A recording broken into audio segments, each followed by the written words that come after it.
मेरे पास 19 चलान आए हैं एक ही गाड़ी के, और 19 के 19 मैं जमा करवा चुका हूं। और कल मुझे एक नोटिस आया और चलान का कि अगर कल तक जमा ना करवाया तो ये फ़ाइन पता नहीं कितना बड़ा हो जाएगा।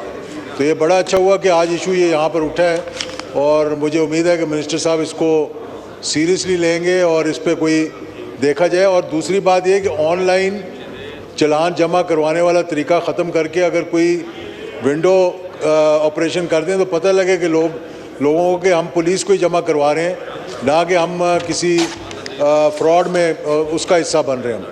थैंक यू जी। आलिया साहब, मुझे टाइम देने का, मैं मुख्तसरन सवाल ये करूँगी कि सर ये मामला जो है पार्लियामेंटेरियंस का भी और आम आवाम का भी जो पैसे मांगे जाते हैं ये सर बड़ा पुराना है। तो आखिर ये पैसे किसी के अकाउंट में तो जाते होंगे ना, या दस्ती तो कोई नहीं पकड़ाता होगा। तो सिंपल सा सवाल ये है कि ऐसे कितने अकाउंट्स हैं जो इन्होंने चेक किए और इतने अरसे से इनके सामने ये चीज़ आ जानी चाहिए थी कि वो पैसे आखिर जाते कहाँ पे, अगर कोई देता भी है फ्रॉड के ऊपर। तो तलाल साहब।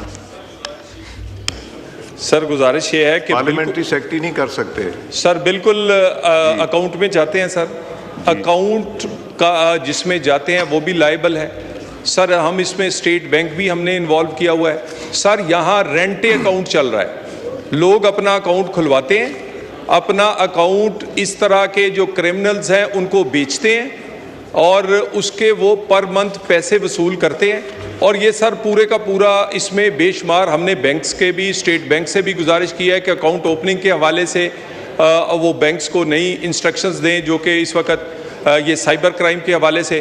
तो इसमें हम जिसमें पैसे जाते हैं, जहां ट्रांसफ़र होते हैं, जो भी इसकी चेन होती है उस पर पूरा आखिर तक इस पर उनको इन्वॉल्व करते हैं सर। जी। बेग साहब, इख्तियार बेग साहब,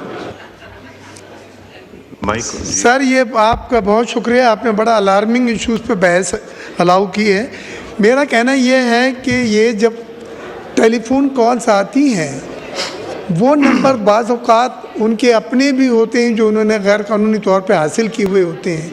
कोई ऐसा रिपोर्टिंग सिस्टम हो मिनिस्टर साहब कि जिसमें वो नंबर से ट्रैक डाउन किया जा सके। ये नंबर 8-8, 9-9, 10-10 होते हैं और कुछ नहीं किए। फिर जिन बैंक अकाउंट में पैसे ट्रांसफ़र किए जाते हैं उन बैंक अकाउंट में जब हम बताते हैं जिनके पैसे फेक अकाउंट में डाले गए, तो बैंक के लिए भी कोई हिदायत हो कि वो फ्रीज कर दें कम से कम जब तक कार्रवाई पूरी ना हो। वो बैंकों में पड़े रहते हैं सर, और बैंक उसके ऊपर कोई एक्शन नहीं लेते, इंस्पाइट ऑफ द फैक्ट कि जो गरीब पार्टी होती है वो वहाँ रोज़ चक्कर लगा रही होती है, इतनी देर में फिर वो पैसे ट्रांसफ़र हो जाते हैं। तो ये रिक्वेस्ट है मेरी मिनिस्टर साहब से कि इसमें वो बैंक अकाउंट जहाँ पैसे ट्रांसफ़र होते हैं उनको अगर बता दिया जाए किसी तरीक़ेकार से तो वो पैसे होल्ड ऑन हो, मज़ीद ऑनवर्ड ट्रांसफ़र ना हो सके।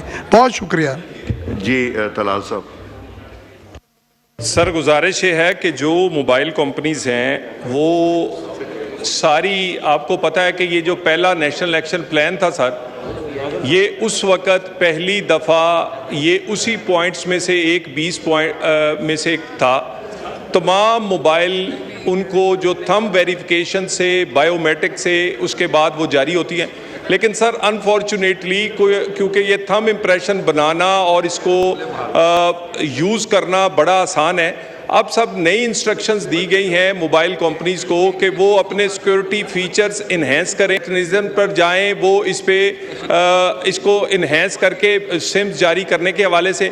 सर सबसे पहले ये फ्रॉड जो है इसमें इसी तरह सिम जारी करवाई जाती है, और उसके बाद जो अकाउंट की बात है वो तो sir through proper channel banks खोलती हैं जो कि SOP हैं स्टेट बैंक के, मगर उसमें मैंने आपको कहा कि बड़ी तादाद में लोग अकाउंट्स अपने खुलवाते हैं इसी पर्पज़ के लिए, और अपना अकाउंट वो किराए पर या वो रेंट अकाउंट की एक टर्म चलती है, वो सारे ये क्रिमिनल्स लेते हैं और उनको जितनी ट्रांजैक्शन होती है उसका सर्टन परसेंटेज उन्हें मिलता है। सर उस पर तो हमने स्टेट बैंक को लिखा है, अब वो स्टेट बैंक मजीद इस पर इंस्ट्रक्शन जो है वो इसको देगा। लेकिन हमारे पास जो ये पूरी की पूरी चेन आती है वो हम एक्शन या सब को उसी तरह मुल्ज़म की तरह ट्रीट करते हैं और उनको केस में चलान करते हैं सर।